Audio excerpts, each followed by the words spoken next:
ಒಂದು ಇವತ್ತು ನಾನು ಸಹ ತಿಳಿದಂಥ ವಿಚಾರ, ಇವತ್ತು ಯಾವುದೇ ಒಂದು ವ್ಯವಸ್ಥೆಯ ಹಿನ್ನೆಲೆಯಲ್ಲಿ ಲಾ ಆ್ಯಂಡ್ ಆರ್ಡರ್ನ ಕೈ ತೆಗೆದುಕೊಳ್ಳೋಂಥದ್ದು ಅದು ತಪ್ಪು ಅನ್ನೋದು ಭಾವನೆ ಜನದಲ್ಲಿ ಇರಬೇಕು.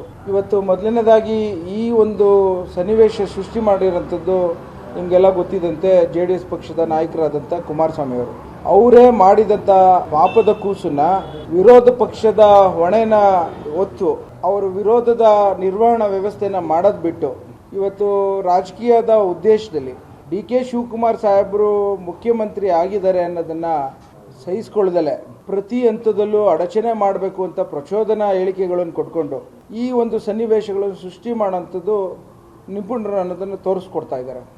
ನಾನು ಒಬ್ಬ ವಿದ್ಯಾವಂತನಾಗಿ ಇವತ್ತು ಪ್ರತಿಯೊಂದು ಹಂತದಲ್ಲೂ ಉದ್ಯೋಗವನ್ನು ಸೃಷ್ಟಿ ಮಾಡಿಕೊಡಿ ಅಂತ ಹೇಳಿ ಕರ್ನಾಟಕದ ಯುವ ಮಿತ್ರರೆಲ್ಲರೂ ಸರ್ಕಾರಕ್ಕೆ ಒತ್ತಡ ಆಗ್ತಾ ಇದ್ದಾರೆ.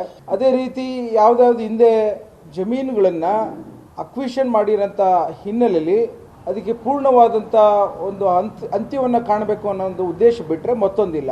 ಇವತ್ತು ಏನು ಅಕ್ವಿಷನ್ ಮಾಡಿರೋಂಥ ಪ್ರಶ್ನೆ ಯಾರು ಅನ್ನೋದನ್ನು ಜನರ ಮನಸ್ಸಲ್ಲಿ ಹೋಗಿದೆ.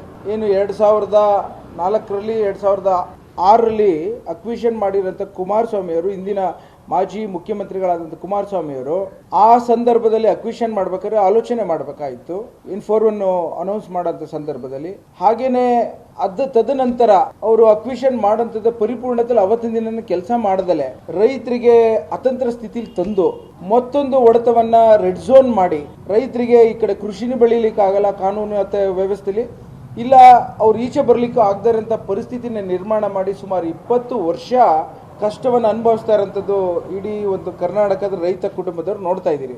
ಇದ್ರ ಮಧ್ಯೆ ಈ ಅಕ್ವಿಷನ್ ಮಾಡಿರೋದನ್ನ ಅಟ್ಲೀಸ್ಟ್ ಬಹಳಷ್ಟು ಜನ ರೈತರುಗಳು ಬಂದು ನಮ್ಮ ಈ ಅತಂತ್ರ ಸ್ಥಿತಿಯಿಂದ ನಿವಾರಣೆ ಮಾಡಿ ಅಂತ ಕೇಳಿರೋಂಥ ಒಂದು ಸಂದರ್ಭದಲ್ಲಿ ನಮ್ಮ ಕರ್ನಾಟಕದ ಕಾಂಗ್ರೆಸ್ ಸರ್ಕಾರ ರೈತರಿಗೆ ಹಿಂದೆ ಮಾಡಿರೋ ತಪ್ಪುಗಳನ್ನು ಸರಿಪಡಿಸ್ಲಿಕ್ಕೋಸ್ಕರ ಉದ್ಯೋಗವನ್ನ ಬೇಡಿಕೆ ಇರೋಂಥ ಒಂದು ವ್ಯವಸ್ಥೆಯಲ್ಲಿ ಉದ್ಯಮದಾರರಿಗೆ ಉದ್ಯೋಗ ಸೃಷ್ಟಿ ಮಾಡಿಕೊಡೋ ಅಂತ ಕೇಳಿದಂಥದ ವಿಚಾರದಲ್ಲಿ ಇವತ್ತು ಆ ಒಂದು ಪರಿಪೂರ್ಣತೆಯ ಪ್ರಯತ್ನವನ್ನು ಮಾಡ್ತಿರ್ಬೇಕಾದ್ರೆ ಇವರೇ ಎಲ್ಲ ರೀತಿಯ ಸೃಷ್ಟಿ ಮಾಡಿರೋಂಥ ವ್ಯವಸ್ಥೆಗೆ ಅದಕ್ಕೆ ಬೇರೆ ರೀತಿಯ ಅರ್ಥವನ್ನು ಕಲ್ಪಿಸ್ಕೊಂಡು ಇವತ್ತು ಎಲ್ಲೋ ಒಂದು ಕಡೆ ರೈತರು ಸುಮಾರು 75% 75% ಒಮ್ಮತವನ್ನು ಕೊಟ್ಟಿರೋಂಥದ್ರಲ್ಲಿ ನಾನಾ ರೀತಿಯ ಅಡಚಣೆಗಳನ್ನು ಒದಗಿಸ್ಕೊಂಡು ರಾಜಕೀಯನ ಬಳಸ್ಕೊಂಡು ಈ ಒಂದು ಪರಿಸ್ಥಿತಿನ ನಿರ್ಮಾಣ ಮಾಡ್ತಿರೋಂಥದ್ದು ಯಾರೂ ಸಹಿಸ್ಕೊಳಲ್ಲ.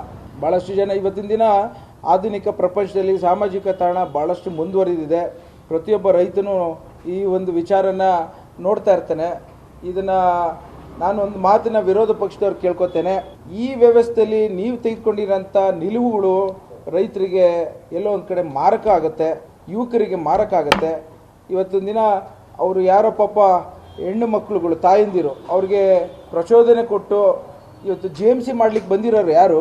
ಏನು ಸುಮಾರು 21 ರೈತರುಗಳು ಕೇಳಿರಂಥ 27 ಜನ ರೈತರಲ್ಲಿ 21 ಜನ ನಮ್ಮ ಜಮೀನುಗಳನ್ನು ನಾವು ತೆಗೆದುಕೊಂಡು ನೀವು ಅಕ್ವಿಷನ್ ಮಾಡಿಕೊಡಿ, ನಮಗೆ ಹಣವನ್ನು ಕಾಂಪನ್ಸೇಷನ್ ಕೊಡಿ ಅಂತ ಕೇಳಿರೋಂಥ ಹಿನ್ನೆಲೆಯಲ್ಲಿ ಅಧಿಕಾರಿ ವರ್ಗದವರು ಬಂದಿರ್ತಾರೆ. ಈಗ ರೈತರುಗಳು ಯಾರು ಅದನ್ನು ಅಕ್ವಿಷನ್ ಮಾಡ್ಕೋಬೇಕು ಅಂತ ಮುಂದೆ ಬಂದಿದ್ದಾರೆ ಅವ್ರನ್ನ ರಕ್ಷಣೆ ಮಾಡೋಂಥದ್ದು ಸರ್ಕಾರದ ಕೆಲಸ. ಯಾರು ರೈತರುಗಳು ನಮಗೆ ಈ ಒಂದು ಅಕ್ವಿಷನಲ್ಲಿ ಮಾಡಿಕೂಡ್ದು ಅಂತಿದ್ದಾರೆ ಅವರ ಜಮೀನುಗಳು ಹೋಗದೇ ಇರೋಂಥ ಪರಿಸ್ಥಿತಿನ ನಾವು ಎಲ್ಲ ರೀತಿಯಲ್ಲೂ ಕಾಪಾಡೋಂಥದ್ದು ಒಂದು ಪ್ರಯತ್ನವನ್ನು ಮಾಡ್ತೀವಿ. ಆದರೆ ಎಲ್ಲೋ ಒಂದು ಕಡೆ ಮುಂದೆ ಬಂದಿರೋ ರೈತರಿಗೆ ಈ ರೀತಿಯ ಬೆದರಿಕೆಗಳನ್ನು ಹಾಕೊಂಡು ಕಾನೂನನ್ನು ಉಲ್ಲಂಘನೆ ಮಾಡಿಕೊಂಡು ಅವ್ರು ಯಾರನ್ನು ಪ್ರೇರೇಪಿಸಿ ಪ್ರಚೋದನೆ ಮಾಡಿಕೊಂಡು ಅವ್ರಿಗೆ ಇವಾಗ ಕಾನೂನು ಕೈಗೆ ತೆಗೆದುಕೊಳ್ಳೋಂಥದ್ದು ಕಾನೂನಿನ ಆರ್ಥಿಕವಾದಂಥ ಖರ್ಚುಗಳನ್ನು ನೋಡ್ಕೊಳ್ಳೋಂಥವ್ರು ಯಾರಾಗ್ತಾರೆ? ನಾನು ಅದಕ್ಕೋಸ್ಕರನೇ ಒಂದು ಮಾತನ್ನೇ ಹೇಳಲಿಕ್ಕೆ ಇಚ್ಛೆ ಪಡ್ತೇನೆ. ಯಾರು ಈ ರೀತಿ ಮಾಡಿರೋಂಥ ಹಿನ್ನೆಲೆಯಲ್ಲಿ ಪಾಪ ಅವರೆಲ್ಲರೂ ರೈತರುಗಳಿಗೆ ಗೊತ್ತಾಗ್ದಲ್ಲೇ ಏನೋ ಮಾಡಿದಾರೇನೋ, ಇನ್ನೊಂದ್ಸಲಿ ಆ ಥರ ಮಾಡಬಾರ್ದು ಅನ್ನೋದನ್ನು ಅರಿವು ಮೂಡಿಸ್ಬೇಕು. ಇವತ್ತಿನ ದಿನ FIR ಆದರೆ ಕೋರ್ಟು ಕಚೇರಿ ವರ್ಷವೆಲ್ಲ ಅವರು ಓಡಾಡೋಂಥ ಪರಿಸ್ಥಿತಿ ನಿರ್ಮಾಣ ಆಗಿಬಿಡುತ್ತೆ, ಅವ್ರಿಗೆ ಎಲ್ಲೋ ಒಂದು ಕಡೆ ತೊಂದರೆ ಆಗಿಬಿಡುತ್ತೆ. ದಯವಿಟ್ಟು ಇದು ಸಾಮಾಜಿಕ ತಾಣದ ಮೂಲಕ ಮಾಧ್ಯಮದ ಮೂಲಕ ಈ ಥರ ಯಾರೋ ಹೇಳಿರೋಂಥ ಒಂದು ಎತ್ತಿಕಟ್ಟುವಂಥ ಪ್ರಯತ್ನದಲ್ಲಿ ಅಮಾಯಕರು ಸಿಲುಕಬಾರ್ದು. ದಯವಿಟ್ಟು ಅವ್ರದ್ದೇನೇ ಇದ್ರೂ ಸರ್ಕಾರದ ಮುಂದೆ ಅಧಿಕಾರಿಗಳ ಮುಂದೆ ಹವಾಲುಗಳನ್ನು ಹೇಳಬೇಕೇ ಹೊರತು ಈ ಪೊರಕೆಗಳು ಎತ್ತು ಅವ್ರಿಗೆ ಹೊಡೆಯೋದು ಬಡಿಯೋದು ಅವೆಲ್ಲ ನಮ್ಮ ಭಾರತ ದೇಶದ ಸಂಸ್ಕೃತಿ ಅಲ್ಲ. ಕಾನೂನು ಭಾಳಷ್ಟು ಶಕ್ತಿ ಇದೆ. ಆ ಕಾರಣಕ್ಕೋಸ್ಕರ ಸರ್ಕಾರದವರು ಎಲ್ಲ ರೀತಿಯಲ್ಲೂ ಯಾವುದೇ ಒಂದು ರೈತರಿಗೆ ತೊಂದರೆ ಆಗ್ದಂಗೆ ಭಾಳಷ್ಟು ತಾಳ್ಮೆಯಿಂದ ನಡ್ಕೊಳ್ತಾ ಇರೋಂಥದ್ದನ್ನು ಇವರು ವಿರೋಧ ಪಕ್ಷದವರು ಬೇರೆ ರೀತಿಯ ಒಂದು ಪ್ರಯತ್ನವನ್ನು ಪ್ರಚೋದನೆಗೊಳಿಸಿ ಉದ್ವಿಗ್ನ ಸ್ಥಿತಿ ನಿರ್ಮಾಣ ಮಾಡಲಿಕ್ಕೆ ಪ್ರಯತ್ನವನ್ನು ಮಾಡ್ತಾ ಇದ್ದಾರೆ. ಸೊ ಇದು ಒಳ್ಳೆಯದಲ್ಲ, ಪ್ರಜಾಪ್ರಭುತ್ವಕ್ಕೂ ಒಳ್ಳೆಯದಲ್ಲ. ಇದು ಎಲ್ಲೋ ಒಂದು ಕಡೆ ಮುಂದಿನ ದಿನಗಳಲ್ಲಿ ಅವರ ಉದ್ದೇಶ ಏನು ಅನ್ನೋದು ಸಾಮಾನ್ಯ ಜನರು ಅರ್ಥಕೊಳ್ಳೋಂಥ ಮುಂದಿನ ದಿನಗಳಲ್ಲಿ ಆಗ ಆ ಪಕ್ಷ ಈ ಥರ ತೆಗೆದುಕೊಂಡಾಗ ಆಗ ವ್ಯಥೆ ಪಡುತ್ತೆ. ವಿಚಾರಕ್ಕೆ ಸರ್ ನೇರವಾಗಿ ಕುಮಾರಸ್ವಾಮಿ ಅವರೇ ಕುಮಾರ್ ಕೊಟ್ಟಿದ್ದಾರೆ ಅಂತ ನಿಮ್ಮ ಅಭಿಪ್ರಾಯ? ರೀ, ನನಗೆ ಗೊತ್ತಿಲ್ಲ, ನಾನು ನೋಡಿದ್ರೆ ಗೊತ್ತಾಗುತ್ತೆ. ಬಟ್ ಇವಾಗ ಏನು ವಿಚಾರ ಅಂದರೆ, ಇವತ್ತು ಯಾರೇ ಅಧಿಕಾರಿಗಳು ಏನೋ ಒಂದು ಕೆಲಸಕ್ಕೆ ಸರ್ಕಾರದ ಕೆಲಸದ ಮೇಲೆ ಬಂದಿರ್ತಾರೆ.